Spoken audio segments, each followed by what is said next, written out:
tengan la bondad de tomar asiento para iniciar este acto de homenaje de la hermana República de Nicaragua.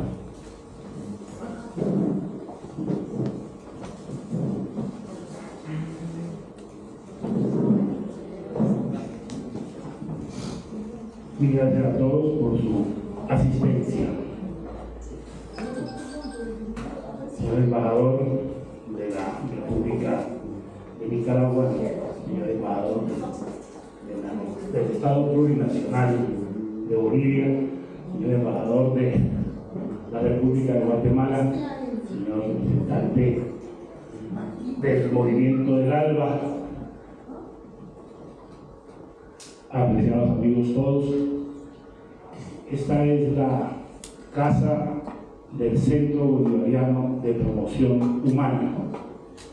Vamos a hablar esta noche, hemos cambiado un poco el escenario, hemos quitado pues la mesa principal y hemos puesto esta especie de sala para que estemos un poco más juntos. Si ustedes prefieren podemos hacerlo a asientos un poquito más para acá, para que charlemos sobre un tema que a todos nos compete, que a todos nos inquieta a veces, pero que a otras personas nos deja completamente contentos. Para iniciar este acto vamos a escuchar y a cantar los himnos de la República de Nicaragua y la República de Colombia. Y gracias a todos.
Centro Bolivariano de Promoción Humana, que funciona en esta casa desde hace unos 15 años, ha dedicado todos sus esfuerzos a buscar la integración de los pueblos para los que Bolívar consiguió la independencia, pueblos que aún continúan luchando por su libertad. Aquí están las banderas de los 6 países y por supuesto que también queremos trabajar y estamos trabajando de suyo por la integración de los pueblos desde el Río Grande, desde México hasta la Patagonia, incluidas las Malvinas. El tema que vamos a tratar esta noche, como les decía, a veces nos llena de alegría a unos o de tristeza a otros, pero sin embargo, para este centro, para esta casa de pensamiento, tiene una connotación especial, porque nosotros no tenemos de ninguna manera y en ningún caso que opinar sobre lo que digan los tribunales internacionales, o lo que diga la prensa, o lo que diga la televisión. A nosotros lo que nos interesa básicamente es la integración de los pueblos, de todos los pueblos. Si los gobiernos o los gobernantes, si las grandes corporaciones piensan en otras cosas, nosotros estamos pensando en la integración de los pueblos, porque solo así encontramos la independencia y, por supuesto, el desarrollo. Para nosotros el desarrollo significa soberanía, pero no es la soberanía de los límites de las fronteras, es la soberanía humana. Para que un hombre sea soberano, tiene que gozar de todos sus derechos. Esa es la soberanía del individuo, los derechos. El derecho fundamental a la educación, el derecho fundamental a la salud, el derecho fundamental a sentirse orgulloso de su país y de su raza.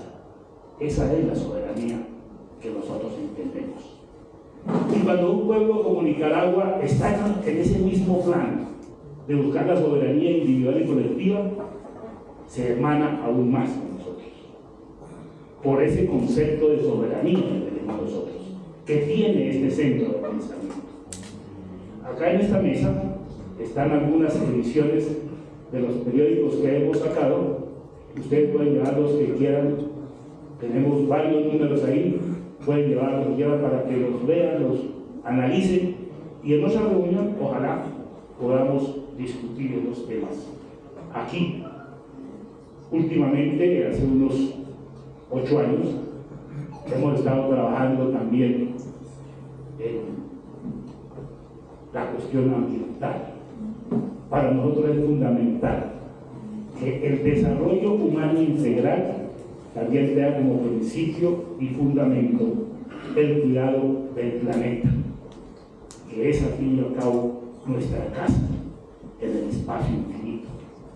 Esta muestra de inteligencia que está en la Tierra y que seguramente muy lejos habrá otras inteligencias, esta muestra de inteligencia está en peligro si todos no nos preocupamos y ponemos nuestro propio empeño para buscar el equilibrio entre el desarrollo y la naturaleza, y el respeto al planeta. Esos son, en síntesis, los objetivos de este Centro Bolivariano de Promoción Humana, y a todos y a todas les digo bienvenidos. Esta es su casa. Un saludo muy especial al Frente Sandinista de Liberación Nacional por intermedio de su embajador, el embajador de Nicaragua, ese ejército sandinista que nos dio tantos motivos, a veces me angustian, pero al final los motivos o el motivo de la profunda admiración. Mil gracias a Nicaragua por habernos permitido vivir esos momentos de revolución. Mil gracias, señor embajador, por estar aquí en su casa.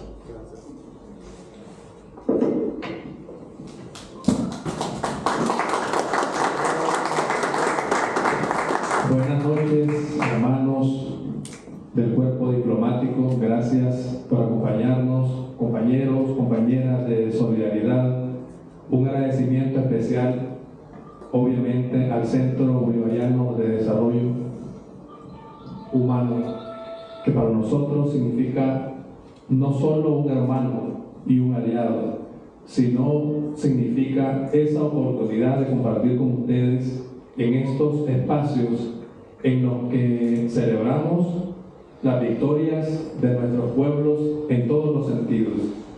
Hoy, o mejor dicho, el día de mañana, se van a cumplir 12 años de que la Corte Internacional de Justicia dirimió un conflicto de muchos años que arrastrábamos los pueblos hermanos de Nicaragua y Colombia.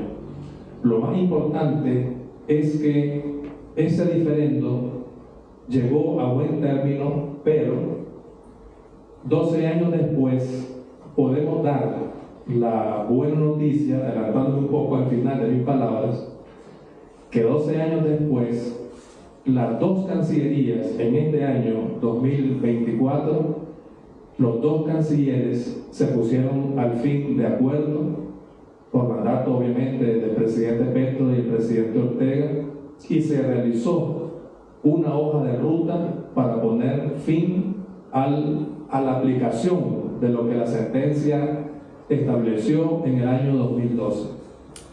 Son 2 años los que va a llevar ponernos una vez más de acuerdo de cara a la sentencia para poder implementar el fallo. Como bien dijo el compañero, es algo que a muchos los alegra, a otros les entristece. Sin embargo, cuando se logró la sentencia aquel 19 de noviembre del 2012, nuestro presidente, el comandante Daniel, en un acto público, en la mesa estaban 3 expresidentes y 3 excancilleres de la República de Nicaragua. Todos levantaron la mano y dijeron algo memorable: aquí no ganó Nicaragua, aquí no ganó Colombia, aquí no perdió Nicaragua, aquí no perdió Colombia, aquí ganó el derecho internacional público. Y en ese momento, junto con los 3 expresidentes y 3 excancilleres, el comandante Daniel hizo un llamado al presidente colombiano de la época, Uribe, y dijo: platiquemos, conversemos, los pescadores raizales pueden seguir faenando sin ningún problema, porque obviamente la faena es su medio de subsistencia. Entonces, en un llamado a la paz, a la concordia y al entendimiento, desde el año 2012 hemos venido, los anteriores embajadores de Nicaragua en Colombia, hemos venido haciendo un trabajo de filigrana, como decimos allá, para poder de una vez por todas realizar lo que la misma sentencia mandata, que es que los 2 países se pongan de acuerdo. Gracias a Dios lo hemos logrado y ya tenemos esa ruta de implementación de la sentencia que, entre otras cosas, abarca obviamente visita del canciller de Nicaragua a Colombia, visita del canciller de Colombia a Nicaragua, comisiones técnicas, etc. Pero esto, estimados compañeros y compañeras, hace unos años era impensable, porque todo quedaba en buenas intenciones, pero no había nada escrito. Hoy sí hay una ruta establecida, reconocida, autorizada por los 2 presidentes y las 2 cancillerías, y creo que aparte de celebrar o conmemorar, mejor dicho, el día de mañana, el triunfo del derecho internacional, como bien dijo el comandante Daniel, es también razón para celebrar que al fin los 2 estados están en una sola dirección, en un acuerdo esperado desde hace 12 años, para poder garantizar a los hermanos pescadores raizales, a todo aquel que se vio o que se ve dentro de la zona económica exclusiva que ha recuperado Nicaragua a partir del 2012, pueden tener, como bien mandató el presidente Daniel, la seguridad que pueden seguir en sus labores de faena sin ningún problema. Miramos entonces la vocación de nuestro pueblo y gobierno por la paz, por la concordia, por el diálogo, por aquello que tribute a la paz, pero sobre todo a respetar los derechos de las comunidades originarias, aquellas que probablemente, tal vez por desconocimiento, podrían haber tenido unas nociones erradas sobre el fallo. Sin embargo, como les dije anteriormente, ya está la ruta establecida y vamos seguramente en un futuro muy cercano a dar la buena noticia. Les comento además que el 8 de marzo del año 2025, Nicaragua y Colombia celebrarán 200 años de relaciones diplomáticas. Son 200 años en lo que hay más que celebrar. Hay muchas cosas, obviamente, que nos unen. No hay nada que nos separe, solo la frontera que fue delimitada por el hombre. Pero los pueblos son hermanos. Los gobiernos pasan, pero los pueblos quedan. Y los pueblos de San Andrés, por ejemplo, están muy ligados a la costa caribe nuestra. También es así que no les piden visa a los compañeros que viven en la costa caribe del norte y sur de Nicaragua para venir a Colombia. Eso también es algo muy notable que agradecemos, tomamos en cuenta y sirve y abona, obviamente, a la paz y la unidad que tanto anhelamos. Quisiera que escucháramos al doctor Carlos, que se presente y nos dé también sus impresiones.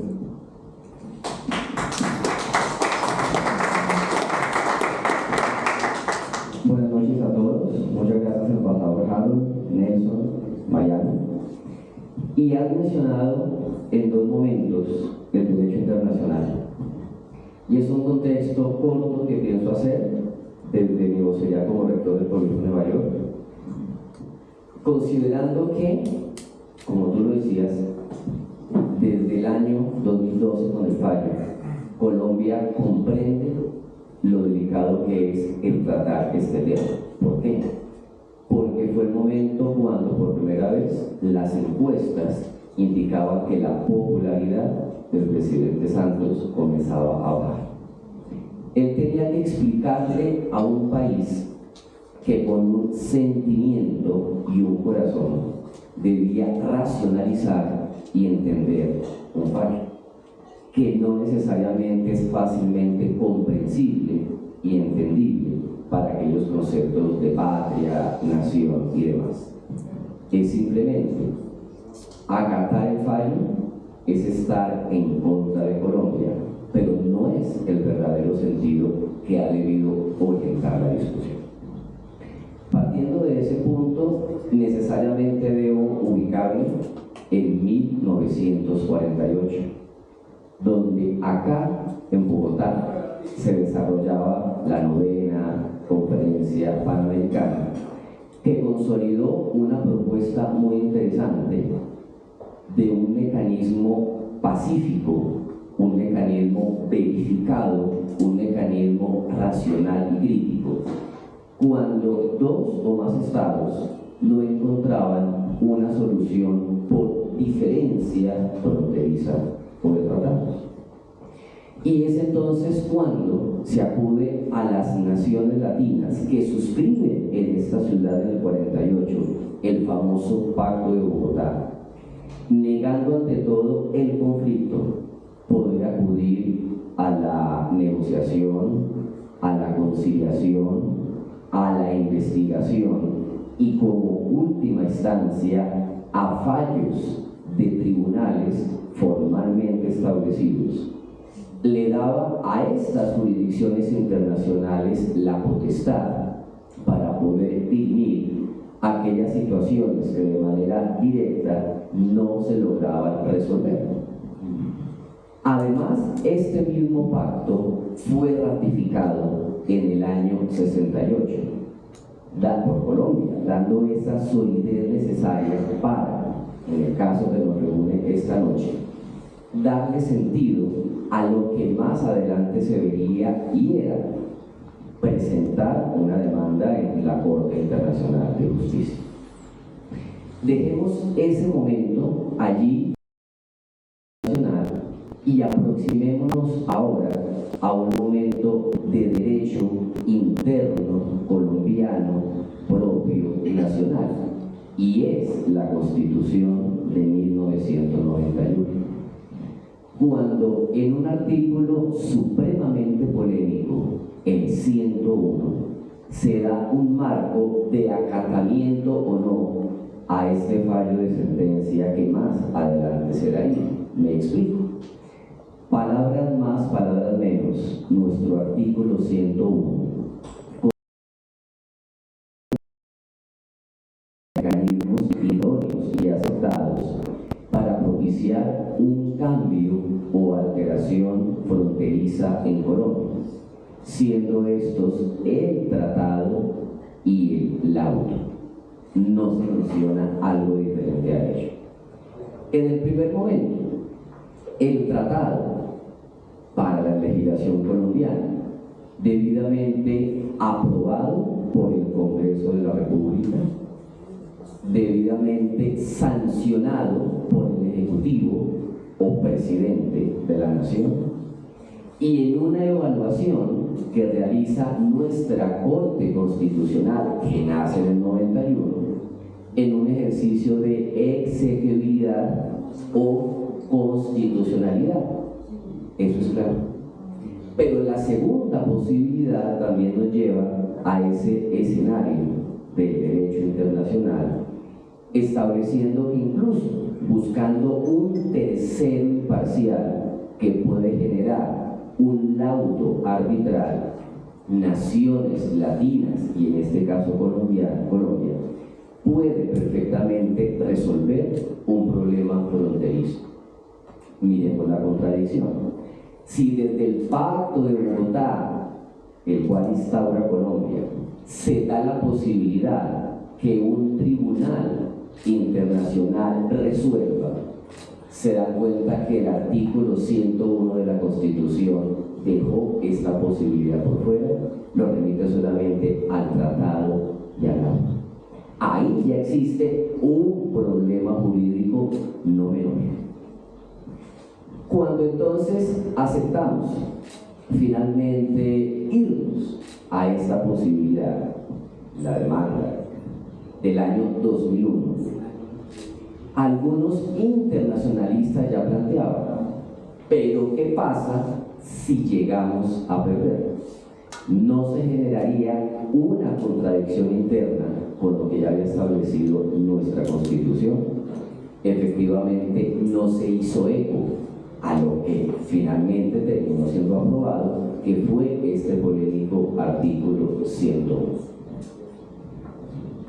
Cuando finalmente se pierde, Colombia opta al siguiente año de fallo, en el año 2013, a salirse del Pacto de Bogotá.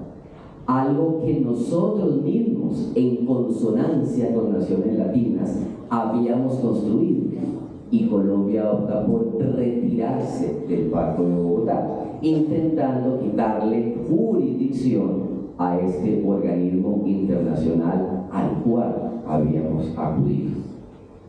Si quisiera representar esta situación muy difícil en un escenario más cotidiano, es como que el padre y la madre no resuelven la potestad del menor en el caso de divorcio, y los dos entonces acuden al juez de familia. Pero cuando tú sabes que pierdes, entonces no reconoces el fallo. Entonces, ¿para qué fue? ¿Para qué acudió y para qué se sometió a esa instancia jurídica superior? Lo que pasa es que, y con todo respeto, embajador Jade y representantes de Nicaragua, nosotros menospreciamos la posición jurídica nicaragüense. porque no somos un país marítimo, nosotros somos un país eminentemente andino.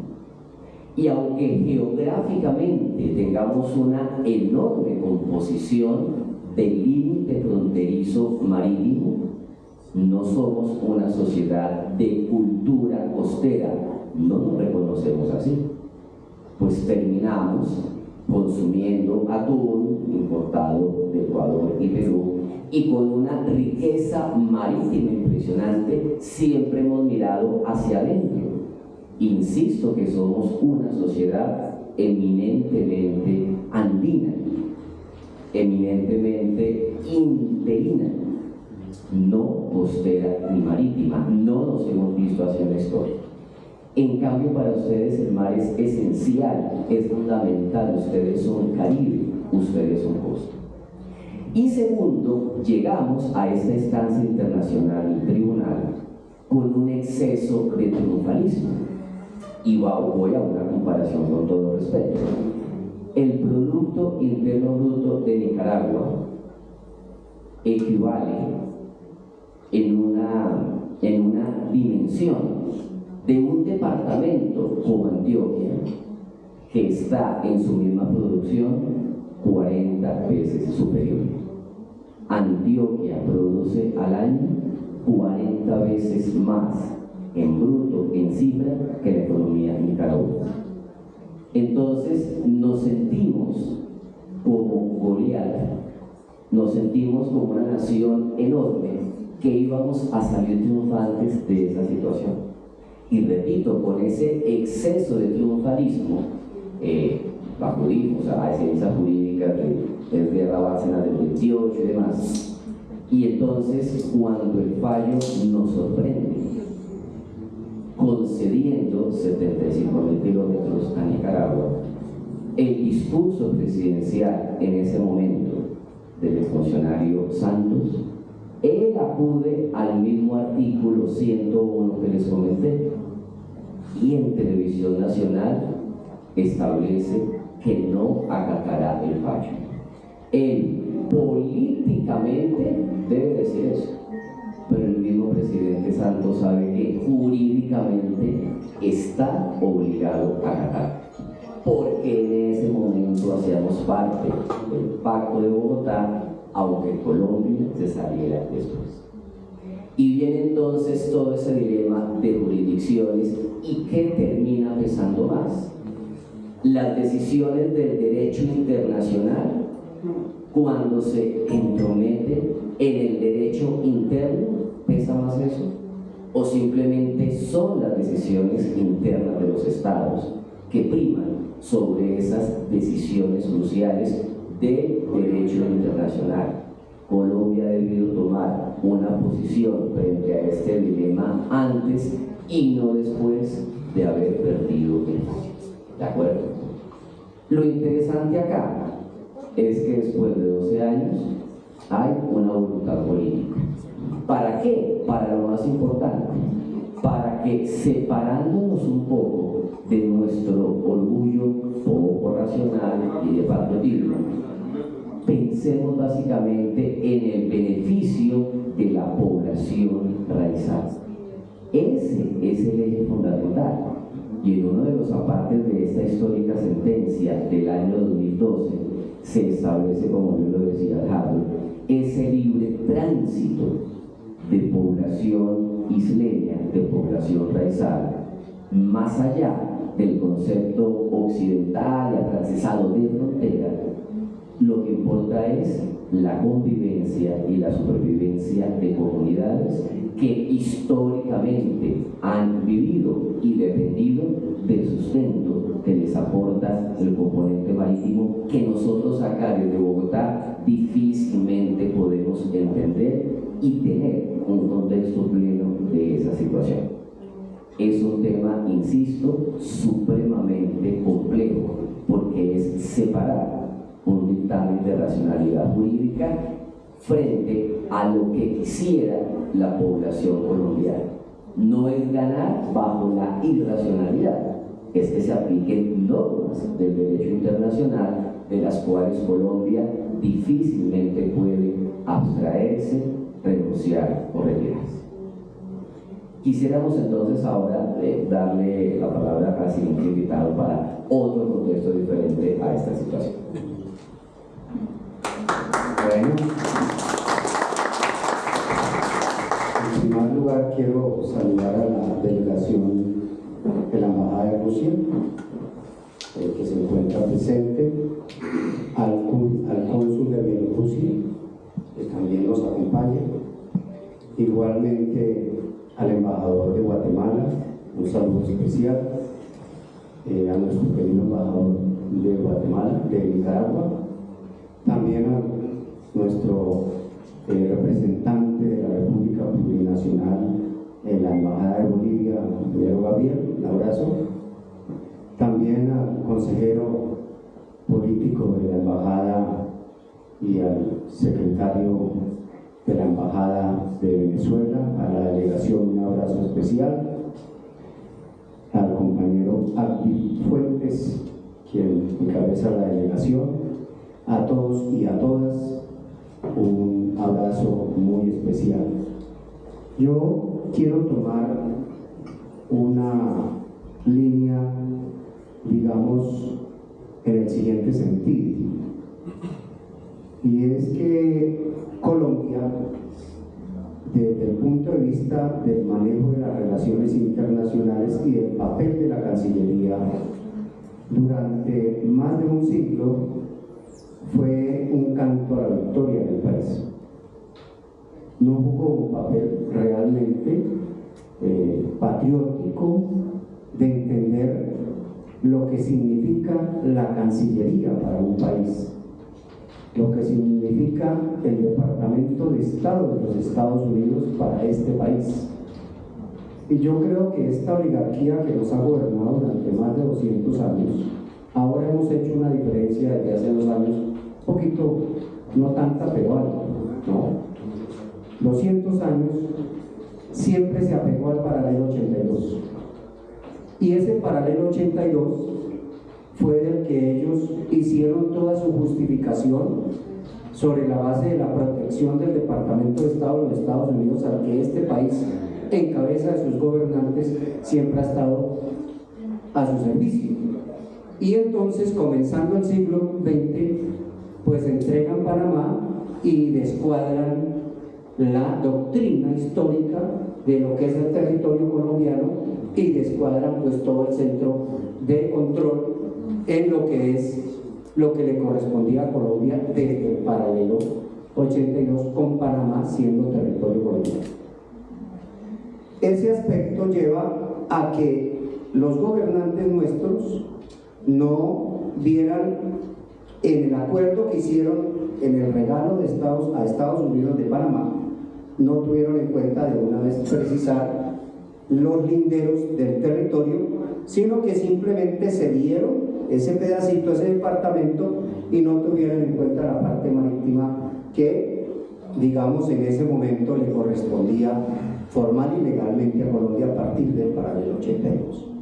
Entonces, continúa ese proceso, hacen parte del Pacto de Bogotá y viene desde luego la reforma, la nueva Carta Constitucional, pero en todo ese periodo hay un hecho importante que no podemos olvidar.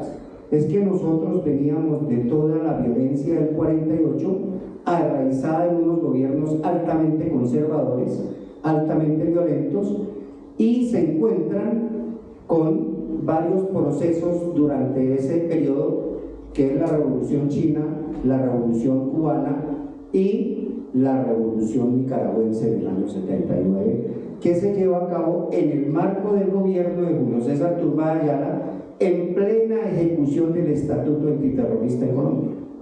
Entonces, por supuesto, la concepción de esta burguesía antiinsurgente, anti-reconocer cualquier cambio de desarrollo diferente en América Latina, prevaleció frente a reconocer o no, a actuar o no jurídicamente en el país.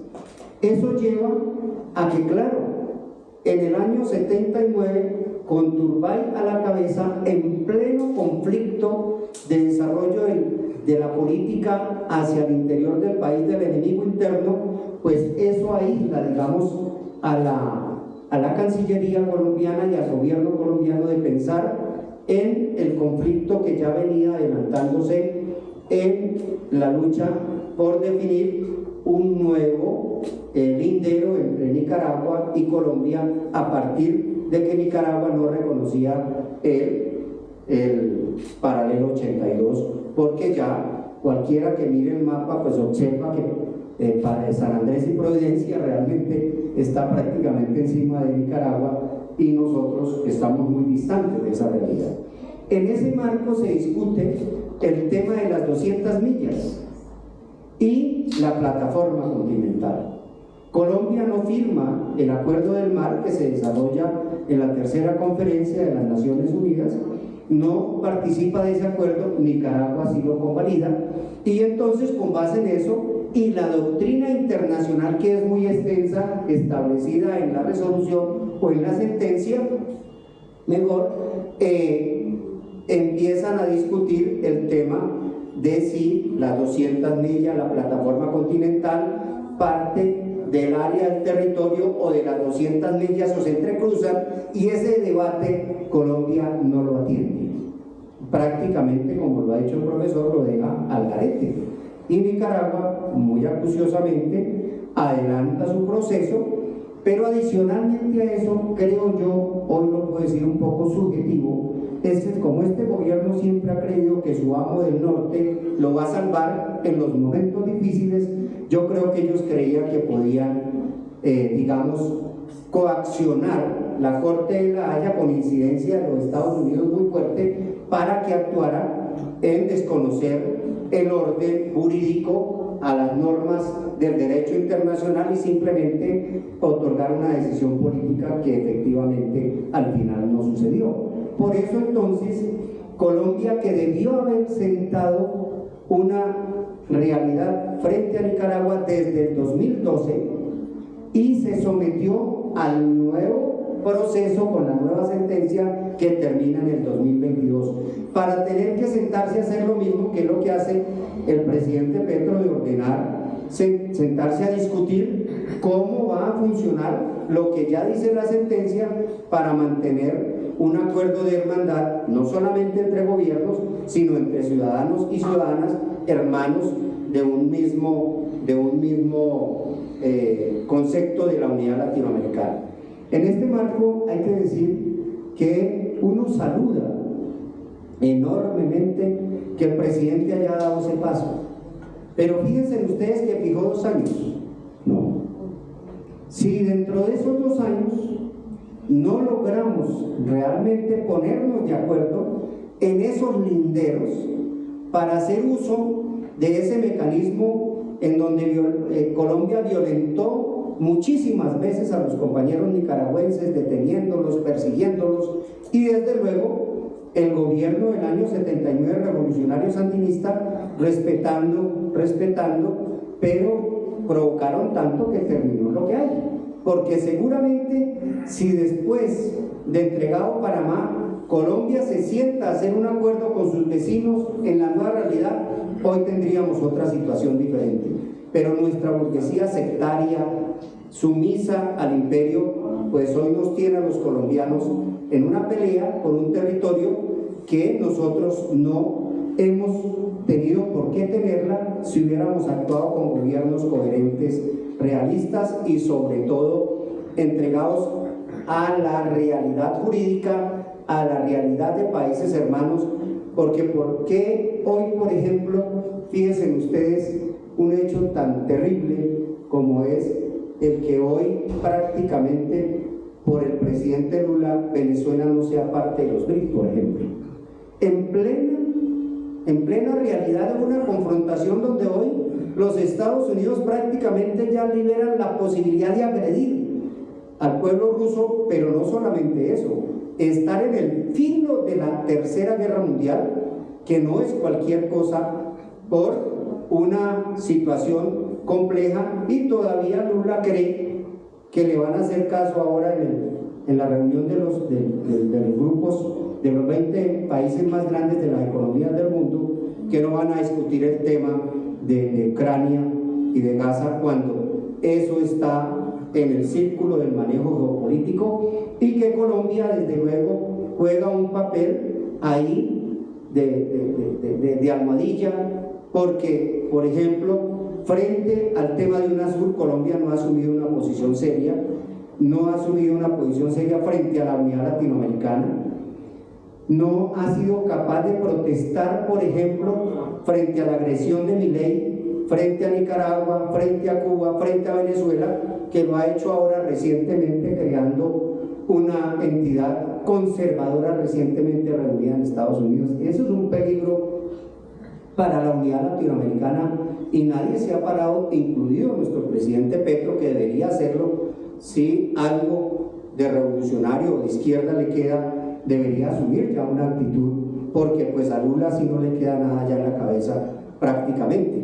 De tal manera que yo creo que este problema políticamente ha sido históricamente muy mal manejado por Colombia, y jurídicamente lo que hizo fue pagarle una plata al exprocurador, ¿no? Pagarle una plata a un poco de bandidos de la oligarquía que dicen que son grandes diplomáticos, y se consumieron algo más de 100.000 millones solo en honorarios, para saber que no había ninguna justificación para actuar dentro del proceso, porque habían abandonado, no solamente desde el 2012 cuando se tuvo la primera sentencia, sino desde el momento en que entregaron a Panamá, no tuvieron la precaución de definir con su amo del norte cómo nos quedaba pues el arreglo con los países centroamericanos. Yo llamo entonces a que hay que insistir mucho, acompañar mucho el proceso que ha iniciado Petro con el gobierno nicaragüense, pero también hay que exigir acelerar, porque si algo no tenemos confianza, muchos de los que estamos aquí, es en ese canciller que hoy tiene Colombia, que es un canciller pro-estadounidense. Entonces él va a ir allí a hacer cualquier cosa, a tratar de atender la orientación del presidente Petro, pero en ningún momento convencido que debe resolver el problema con el hermano pueblo y el gobierno nicaragüense, porque su posición de servir a los Estados Unidos no lo deja pensar en la unidad latinoamericana, sino cómo vamos a afectar el pueblo y el gobierno nicaragüense en favor de quien le sirve al Departamento de Estado y al gobierno de los Estados Unidos. Muy bien. Muchas gracias. Me viene a la memoria parte de lo que dijo el doctor Carlos, que Colombia obviamente no subestimó, un país 10 veces más grande que Nicaragua, pero no solo Colombia nos subestimó también Estados Unidos en 1984, y le ganamos en la Corte Internacional de Justicia en 1986. Nicaragua demandó a los Estados Unidos por la guerra de agresión financiada por el gobierno norteamericano y financiada a los contras. Nicaragua demanda a Estados Unidos en 1984 por crímenes de lesa humanidad, pérdida de vidas humanas, minado de puertos, daños a la economía. 2 años después, la Corte Internacional de Justicia, 16-1, falla a favor de Nicaragua y condena a los Estados Unidos a pagar un monto en ese momento de $17.000 millones a Nicaragua, que todavía no han pagado. Sin embargo, aparte de no solo ser una victoria moral para el pueblo valiente de Nicaragua, es una victoria jurídica, porque como dijo Carlos, David le volvió a ganar a Goliat en la Corte Internacional de Justicia en 1986. Pero no queremos solo hablar nosotros, quisiéramos escuchar de parte de ustedes una breve opinión sobre lo que les ha parecido este tránsito por tantas cuestiones jurídicas, patrióticas, no patrióticas, que hemos vivido entre no solo Nicaragua y Colombia. Podemos abrir el debate respetuoso, muy puntual, sobre... Adelante, Boris. Puntual, ¿verdad? Al punto. Sí, nosotros desde el Comité de Solidaridad con los pueblos y países del ALBA, con la embajadora Yara Pérez, es decir, después viene la doctora Milagros. Cuando salió el fallo, el último fallo, la Corte siempre recomendó que los dos países se pusieran de acuerdo para arreglar el tema marítimo. Lo propuso la Corte, pero ya lo dijo Nelson. Los bandidos de aquí, con todo respeto, pero bandidos siguen siendo, aprovecharon para exprimirle al gobierno colombiano miles de millones de pesos, sabiendo, por ejemplo, con el caso del ex canciller Arrieta, que ese fallo estaba perdido. Es decir, que el riesgo era de que siguiéramos inclusive perdiendo más posibilidades. Y la propuesta que hacía la Corte era que reunieran los dos gobiernos y acordaran unas relaciones de hermandad. Yo aprovecho para decir que Colombia es el país más marítimo que tiene América.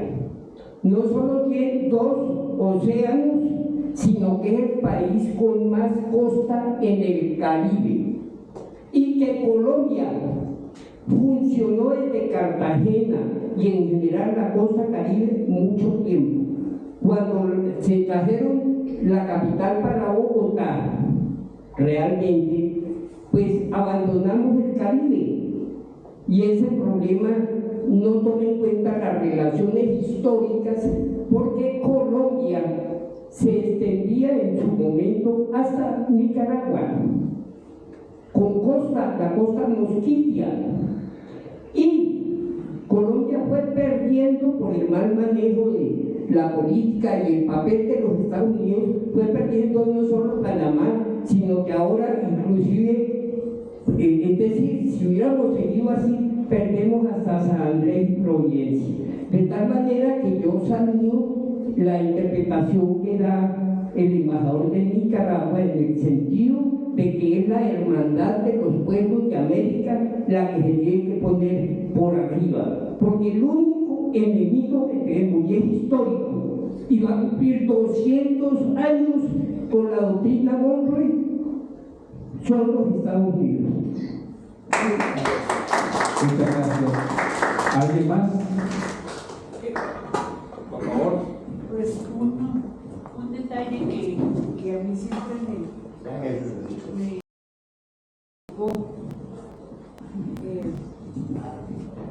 bueno, el tema de estimación de Colombia hacia países más pequeños y todo lo que es, pues los chachos del paseo, radica mucho en el nepotismo, en la cuestión de que las mismas familias son las que tienen siempre el poder en sus manos.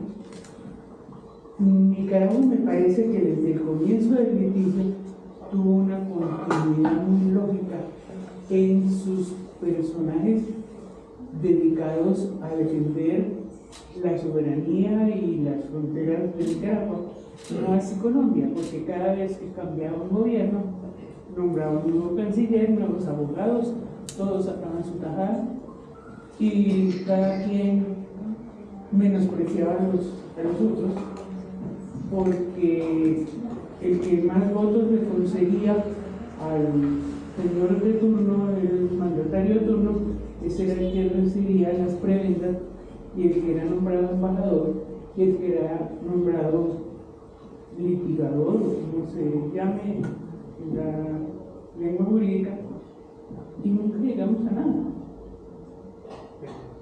Mientras tanto, Nicaragua sí se estaba defendiendo como debería haber sido y como fue. Muchas gracias. Un aspecto importante que acaba de tocar la compañera. Nuestro agente en La Haya es el doctor Carlos Argüello. Es el mismo que le ganó a los Estados Estados Unidos en el 86 y es el mismo que generó el fallo a favor de Nicaragua en el 2012. No lo hemos cambiado. La continuidad. Es el mismo agente en La Haya y nuestro gobierno lo condecoró el año pasado con la máxima distinción general Augusto César Sandino en grado de Gran Cruz. Palabras finales, estimado Carlos. La intervención anterior recordó al doctor Arrieta, quien era la persona que coordinaba el equipo de defensa jurídica de Colombia. Todos sabemos que él, como fiscal en su momento, él es penalista, un penalista y no un internacionalista encargado de la defensa jurídica de Colombia en la Corte Internacional. Ahí comenzamos mal. Y un comentario a Nelson, lo que tú decías ahora, porque mencionaste el Meridiano 82. Nosotros siempre creímos que el Tratado de Guerra Bárcena de 1928 tenía ese punto, el 82, como el límite fronterizo. Eso nunca fue así. En detalle, la Corte Internacional lee y dice: aquí no hay ninguna frontera demarcada. Por eso invita a los estados a negociar y a establecer la frontera, porque siempre creímos lo que no era, que la frontera con Nicaragua, su componente marítimo, estaba cerrada allí, centrada y cifrada allí en el famoso Meridiano 82, y eso es un error histórico y jurídico que siempre nosotros hayamos creído. O sea, nos echaron ese cuento. ¿Alguien más quiere hacer uso de la palabra?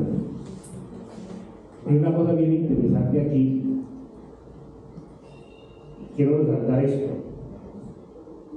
Nuestra posición política del Centro Bolivariano de Promoción Humana,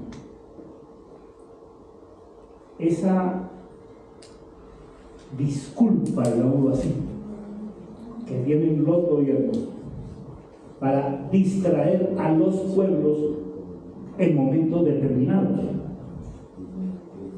Cuando estaba el presidente Turbay, ya que hizo referencia compañero del alma, cuando estaba el presidente Turbay en su peor momento, porque tenía la crisis de los secuestrados, de los embajadores, ¿te acuerdas? De la República Dominicana. Y tenía el problema gravísimo con las FARC y con el ELN. Entonces inventaron un problema con Venezuela. Le cambiaron el nombre al lago de Maracaibo y lo pusieron lago de Coquibacoa. ¿Se acuerdan de eso? Sí, claro.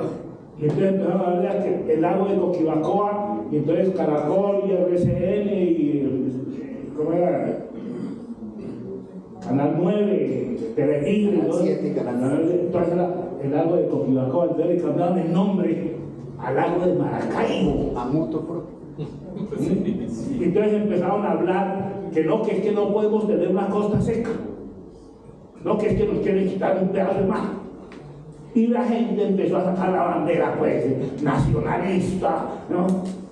Y abandonaron la real causa, el real problema que tenía Colombia, que tenía a unos embajadores secuestrados, incluido el señor embajador de Estados Unidos y el embajador del Luis Apostólico, el de Pata, ambos secuestrados allá en Nueva York. Entonces tenía que sacar una disculpa y empezaron con el lago de Coquibacoa.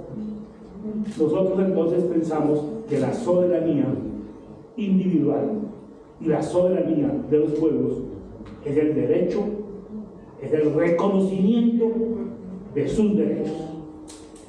Y ya estas cuestiones de gobierno, estas cuestiones de límites físicos, de fronteras, no es algo que el Centro Bolivariano lo inquiete, digámoslo así, pero sí nos inquieta la soberanía del individuo y de los pueblos.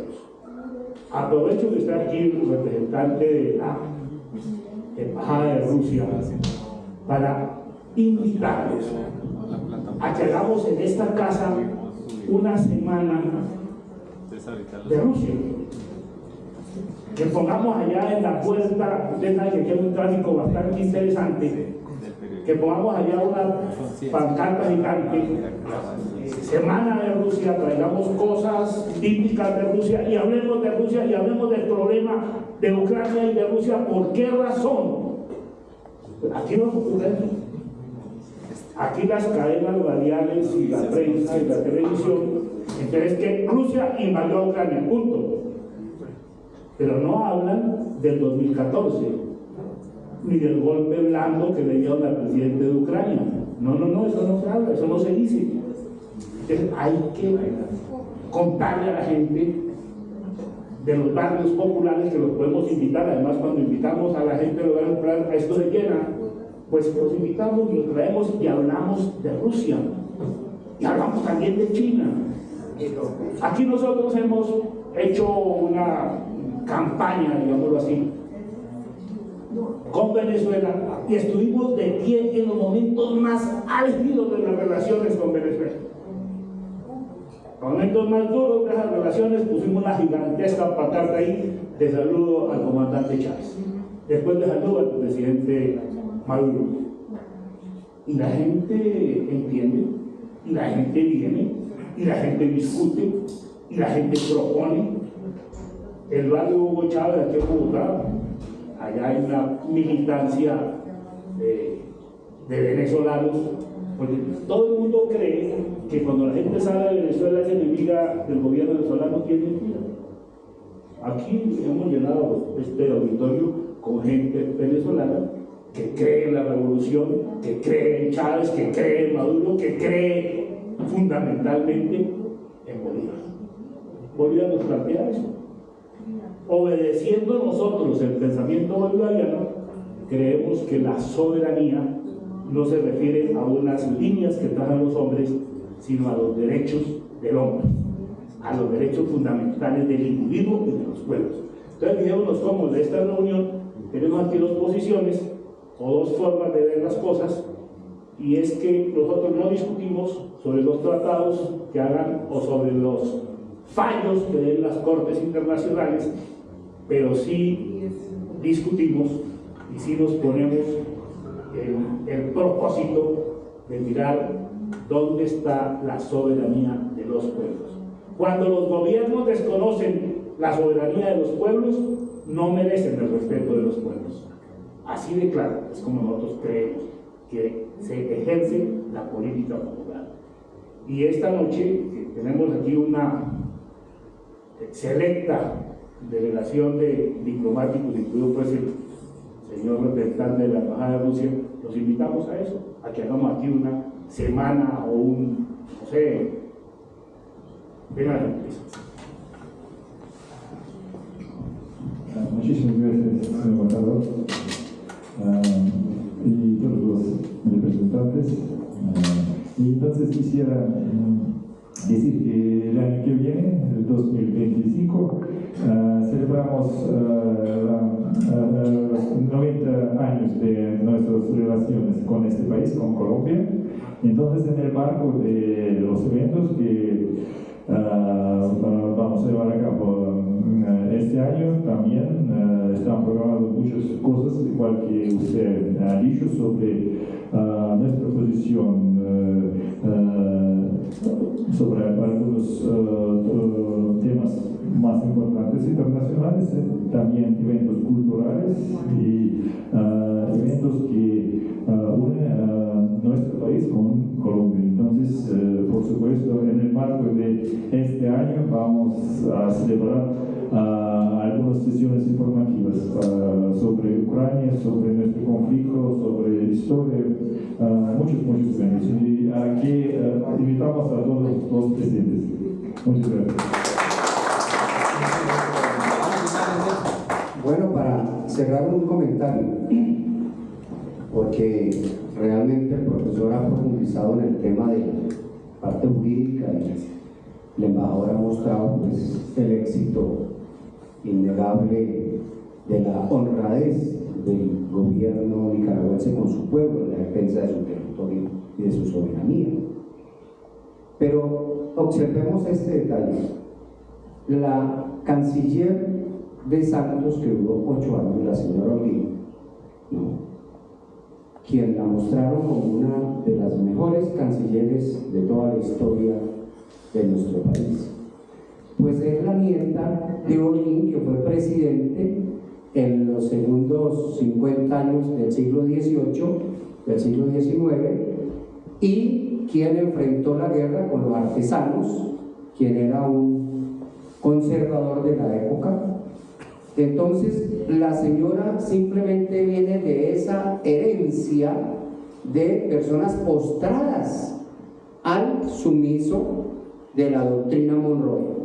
Entonces, Santos, que también viene de allí, porque es nieto de el señor Santos Calderón, familiar de Holguín, son como primos terceros con la canciller Holguín, es decir, las mismas castas manejando el país, y que hoy nos van a presentar a Vargas Lleras, nieto y primo, con López Pumarejo, vienen de esa misma raíz, de tal manera que no contemos con que, digamos, esta oligarquía ha sido, digamos, siquiera de cerquita amiga de ninguno de los pueblos de América Latina. Es enemiga natural. Entonces, solo si nosotros logramos consolidar este proceso y ver si el siguiente es cercano o más profundo del que tenemos, pues podemos consolidar no solamente la hermandad con el pueblo nicaragüense, sino también con el pueblo venezolano, que hoy los medios de comunicación se han encargado de volvernos enemigos naturales del pueblo venezolano, con el cuento del Tren de Aragua. Es decir, los malos del paseo en Colombia hoy son los venezolanos, y eso nos lo trabajan todos los días en la radio, en la televisión, y a través de las novelas y a través de todo. Entonces, la lucha por la hermandad y la unidad latinoamericana está en plena vigencia, tenemos que trabajarla, y nosotros desde nuestro movimiento de solidaridad con los pueblos y gobiernos del ALBA estamos haciendo lo posible porque en verdad esto se construya entre pueblos y entre gobiernos hermanos. Y por eso yo digo: ¡viva Nicaragua libre! ¡Viva! ¡Viva! ¡Viva una Colombia democrática! ¡Viva! ¡Vivan los pueblos hermanos de estas revoluciones! Muchas gracias. ¡Viva! ¡Viva!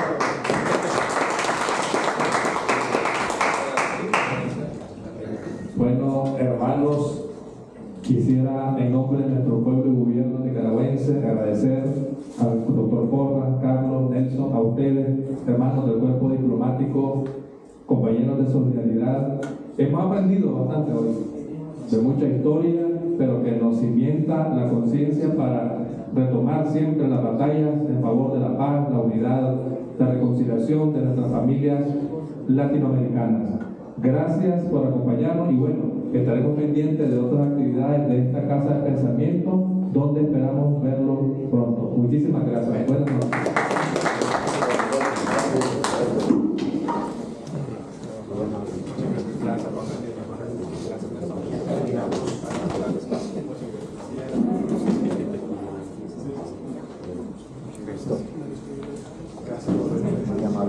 Vamos a